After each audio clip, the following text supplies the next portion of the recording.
খুতবা শেষে আজান ইনি ইকামত দিবেন। আমি সবাইকে বললাম দাঁড়িয়ে কাতার সোজা করুন। নামাজের কাতারে একটু সরে দাঁড়াতে বলাই যেন কাল হয়েছিল কুমিল্লার লালমাইয়ের ভাটারা কাচারি কেন্দ্রীয় জামে মসজিদের এই ইমামের। নামাজ শেষে ইমাম এবং মুয়াজ্জিনকে ডেকে প্রথমে কোরআন হাদিস সম্পর্কে নানান জিজ্ঞাসাবাদ, তারপর চিনতে না পারার অপরাধে আসসালামু আলাইকুম ওয়া রাহমাতুল্লাহি ওয়া বারাকাতুহু। শিরোনামের বিস্তারিত দেখবেন পুরো ভিডিও জুড়ে। ইওনো সাহেবকে মসজিদের কাতার থেকে একটু সরে দাঁড়াতে বলা হয়েছে। তাতে করেই মুয়াজ্জিন সাহেব এবং ইমাম সাহেবের চাকরি চলে গিয়েছে, পক্ষান্তরে তাদের জীবনের উপরে হুমকি এসেছে। আজকের এই বিষয় নিয়েই আলোচনা করব পুরো ভিডিও জুড়ে। সো আজকের ভিডিওটি অনেক গুরুত্বপূর্ণ এবং ইন্টারেস্টিং হতে যাচ্ছে। সো এখানে রয়েছে অনেক শিক্ষণীয় একটা লেসন রয়েছে আজকের ভিডিওটিতে। যারা ক্লিক করেছেন অন্তত শুরু থেকে শেষ অবধি ভিডিওটি দেখে যাবেন। যারা সাধারণ জনতা রয়েছেন তারাও ভিডিওটি দেখে যাবেন, এবং যারা সরকারি চাকরিজীবী কর্মরত অবস্থায় রয়েছেন, সরকারি চাকরিজীবী রয়েছেন, তারা অবশ্যই আজকের ভিডিওটি শুরু থেকে শেষ অবধি দেখে যাবেন। এবং যারা ক্ষমতাসীন পার্সন রয়েছেন, সমাজে যারা ক্ষমতার অধিকারী রয়েছেন, তারাও আজকের ভিডিওটি শুরু থেকে শেষ অবধি দেখে যাবেন, কারণ আজকের ভিডিওটির জন্য আমাদের প্রত্যেকের জন্য শিক্ষা রয়েছে। সো আজকের ভিডিওটি অন্তত আমরা শুরু থেকে শেষ অবধি দেখে যাব এবং আজকের ভিডিওটি আমরা শেয়ার করার চেষ্টা করব। ওকে, তো কথা না বাড়িয়ে চলুন আগে ভিডিও ফুটেজটি দেখে আসি, তারপরেই আমরা কথা বলবো পুরো ভিডিও নিয়ে। প্রথমে যে ভিডিওটি দেখানো হচ্ছে, আমরা দুই পার্টে ভিডিও করব। প্রথমে যে ভিডিওটি দেখানো হচ্ছে এটা ভিডিওর 1 নাম্বার পার্ট, এবং সেকেন্ডলি যেটা দেখানো হচ্ছে সেইটা হচ্ছে আমাদের ভিডিওর 2 নাম্বার পার্ট। অর্থাৎ প্রথমে আমরা ভিডিও দেখাবো, তারপরে হচ্ছে ভিডিওর আলোচনা এবং সমালোচনা ভিডিওর দ্বিতীয় অংশ থাকবে। সো দ্বিতীয় অংশটা কিন্তু অনেক গুরুত্বপূর্ণ একটা ভিডিও। কথা না বাড়িয়ে চলুন তো ভিডিও ফুটেজটি দেখে আসি। ওকে, খুতবা শেষে আজান ইনি ইকামত দিবেন। আমি সবাইকে বললাম দাঁড়িয়ে কাতার সোজা করুন।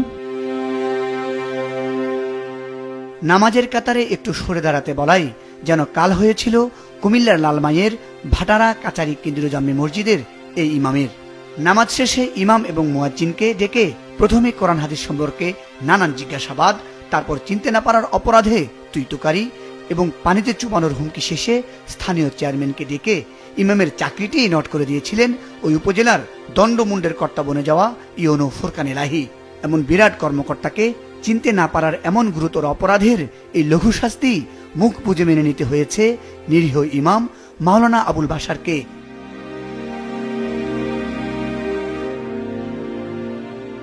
আলোচনা শেষে খুতবা পড়বে, মুয়াজ্জিন আজান দিবে।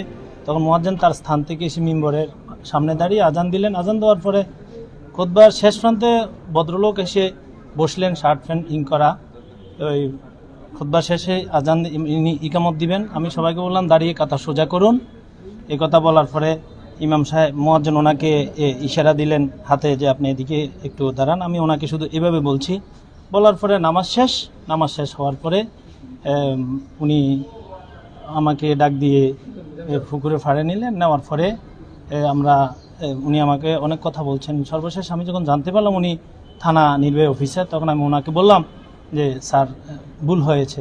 তখন উনি রাগান্বিত হয়ে বলছেন তোকে এখন পানিতে চুবাবো। বিভিন্ন পত্রপত্রিকায় বিষয়টি নিয়ে নানান সমালোচনা হলে স্থানীয় আলেমরা উদ্বিগ্ন হয়ে পড়েন। ঘটনার পর ইমামকে খুঁজে না পেয়ে তারা যান জেলা প্রশাসকের কাছে।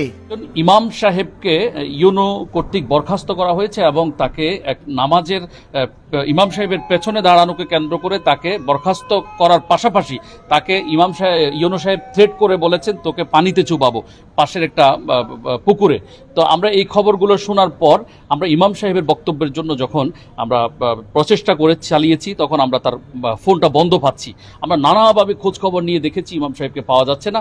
তখন আমরা বিচ্ছিন্নভাবে খবর পেতে থাকছি যে কেউ বলেছেন ইমাম সাহেব নিজের থেকে আত্মগোপন হয়ে আছেন ভয়ে, আর কেউ বলছেন যে তাকে গুম করে ফেলা হয়েছে। এজন্য আমরা উদ্বিগ্ন ছিলাম। আমরা জেলা প্রশাসক কুমিল্লার মনোযোগ আকর্ষণ করেছি। তিনি তার প্রশাসনিক দক্ষতা, তার এক্সপিরিয়েন্স থেকে তিনি ইমাম সাহেবকে এখানে হাজির করতে পেরেছেন। রং একটা ইনফরমেশনের কারণে পরে জেলা প্রশাসনের হস্তক্ষেপে আলেমদের পাশাপাশি ইমাম আবুল বাশারকে ডেকে নেওয়া হয় মীমাংসার জন্য। চাকরি খাওয়ার পেছনে ইওনোর দায় অস্বীকার করলেও ইমামতি ফেরত পান মাওলানা বাশার। ভুল বোঝাবুঝির পরিপ্রেক্ষিতে আসলে একটা অনাকাঙ্ক্ষিত পরিস্থিতি তৈরি হয়েছে। তো যাই হোক, আমাদের জেলা প্রশাসক মহোদয়ের নির্দেশে এবং আমরা আমাদের ইমাম সমিতি সহ আমাদের ইমাম সাহেবকেও আমরা নিয়ে আসছি এবং চেয়ারম্যান সহ আমাদের মসজিদ কমিটির সেক্রেটারি এবং সাংবাদিক বৃন্দ সকলের সহযোগিতায় বিষয়টা আসলে এখানে নিছক একটা ভুল বোঝাবুঝির ঘটনা ছিল। এখন এই মুহূর্তে সেটাও সেটেল হয়েছে এবং ইমাম সাহেব ওই মসজিদেই নামাজ পড়াবেন। ইউনো ফুরকান এলাহি প্রথম নন। প্রশাসনের বিভিন্ন স্তরের কর্মকর্তাদের ক্ষমতার এমন অন্যায় দাপট আগেও কম দেখা যায়নি। জনগণের সেবক হওয়ার কথা থাকলেও কিভাবে এসব কর্মকর্তা শাসক হয়ে উঠেছেন আর নিরীহ গণমানুষের ওপর তাদের ক্ষমতার এমন অন্যায় দাপট দেখিয়ে যাচ্ছেন, সেই প্রশ্নের কার্যকর সুরাহা হচ্ছে না।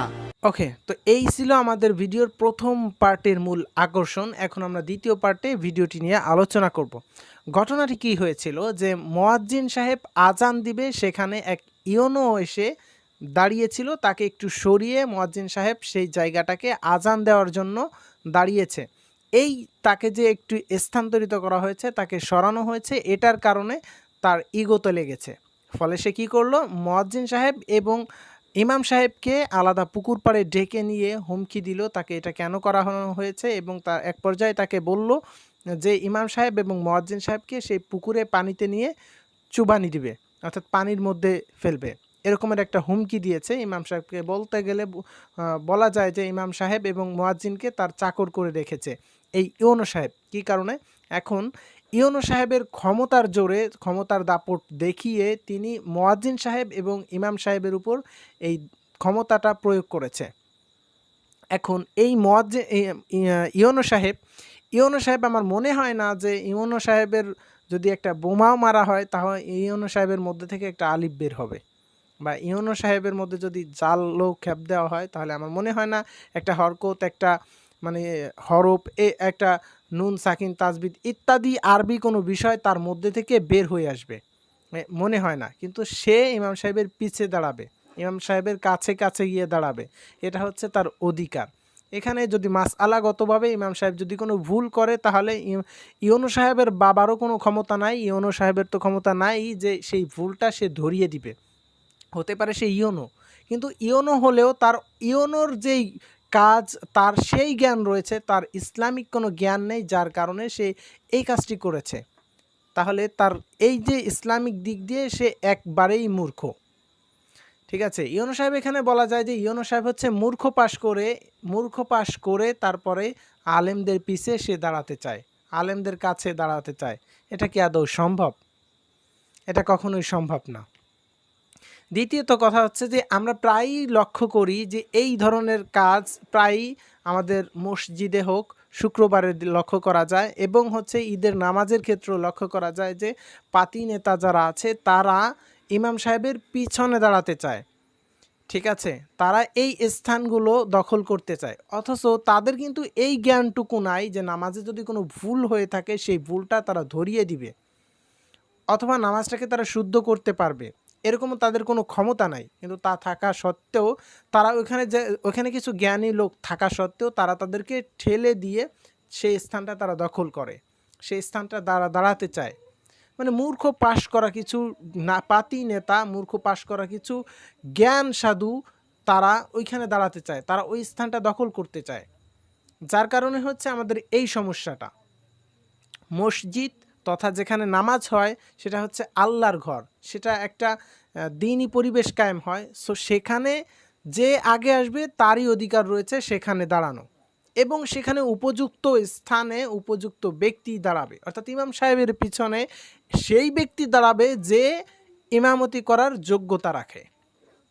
বুঝতে পেরেছেন? এখন এই মূর্খ পাশ করা ইওনো সাহেব, তিনি তো দাঁড়ানোর কোনো অধিকার নাই।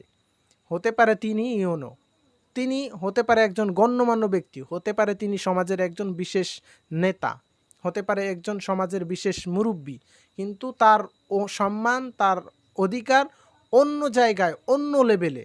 কিন্তু এই মসজিদে এসে কোনো অধিকার ওইভাবে প্রায়োরিটি দেওয়া ঠিক নয়। আমাদের সমাজে এই ভুলটা প্রায় হয়ে থাকে। ওকে, তো এই ছিল আমাদের আজকের ভিডিওটি আপনাদের কাছে ভালো লেগে থাকলে অবশ্যই লাইক, কমেন্ট, শেয়ার করে দিবেন।